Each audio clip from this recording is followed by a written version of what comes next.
Bienvenue sur le fil d'Ariane Juridique.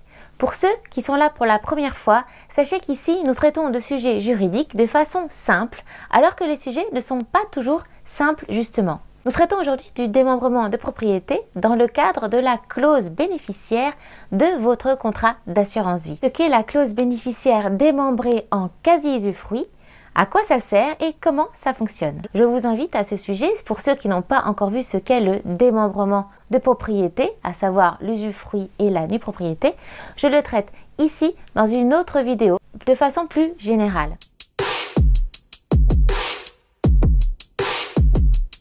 À quoi ressemble une clause bénéficiaire démembrée? Par exemple, ça peut être, je désigne bénéficiaire des capitaux d'essai de mon contrat d'assurance vie, mon conjoint quasi-usufruitier et mes enfants nus propriétaires.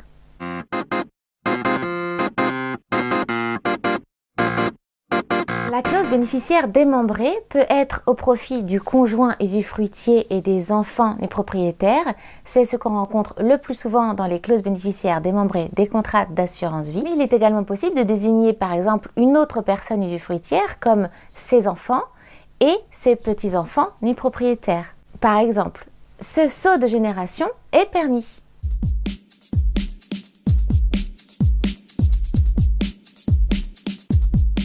L'usufruitier et le ou les nus propriétaires seront fiscalisés selon la valeur de l'usufruit ou de la nue propriété dont ils sont bénéficiaires. La valeur de l'usufruit est déterminée en fonction de l'âge de l'usufruitier au moment où il perçoit les capitaux d'essai.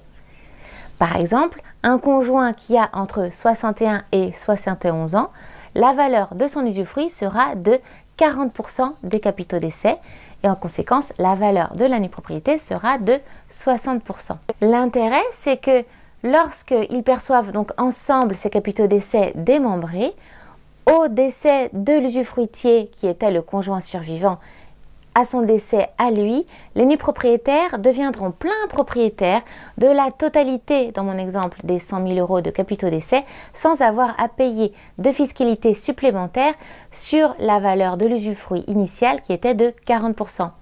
Donc les nus propriétaires qui ont payé des droits sur 60% des capitaux d'essai n'auront pas à payer de fiscalité supplémentaire lorsqu'ils deviendront plein propriétaires des 40% supplémentaires qui appartenaient à l'usufruit sans avoir à payer d'impôts supplémentaires sur la part qui revenait à l'usufruitier.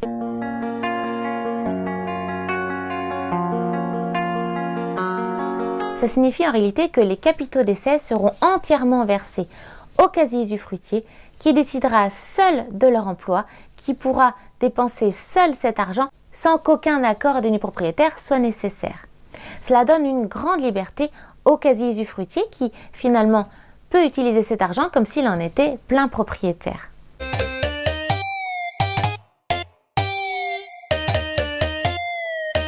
En contrepartie, les nus propriétaires détiendront ce qu'on appelle une créance de restitution dans la succession de l'usufruitier quand il viendra à décéder. C'est-à-dire que quand l'usufruitier décédera, les nus propriétaires pourront prélever sur sa succession le montant, dans mon exemple de tout à l'heure, de 100 000 € des capitaux d'essai, sans payer aucun droit. Et c'est là tout son intérêt.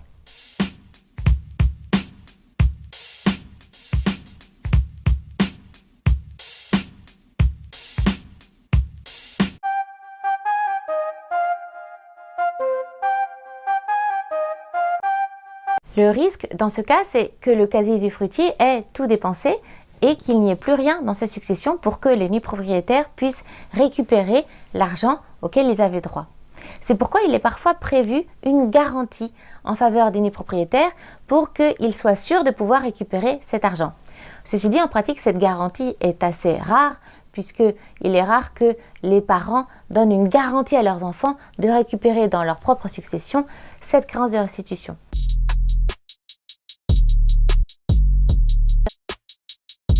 Il est quand même cependant possible que le quasi-usufruitier qui a réinvesti ses capitaux démembrés dans un contrat d'assurance vie, par exemple, prévoit une clause bénéficiaire dans laquelle il nomme les nus propriétaires bénéficiaires des capitaux d'essai à hauteur de leur créance de restitution. Ils pourront ainsi percevoir les capitaux d'essai sans payer aucun droit et pour le surplus, s'il y a un surplus, ils pourront éventuellement être bénéficiaire des capitaux d'essai et bénéficier pour ce surplus de la fiscalité spécifique de l'assurance vie.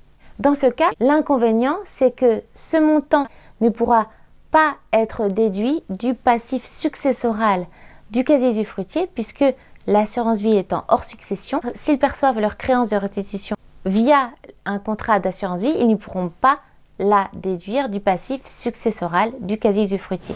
Voilà, j'espère que cette vidéo vous aura éclairé sur ce qu'est une clause bénéficiaire démembrée en casier usufruit et son utilité. Likez et partagez, n'oubliez pas. Indiquez-moi en commentaire les sujets que vous souhaiteriez que je traite pour vous et à bientôt pour une prochaine vidéo juridique.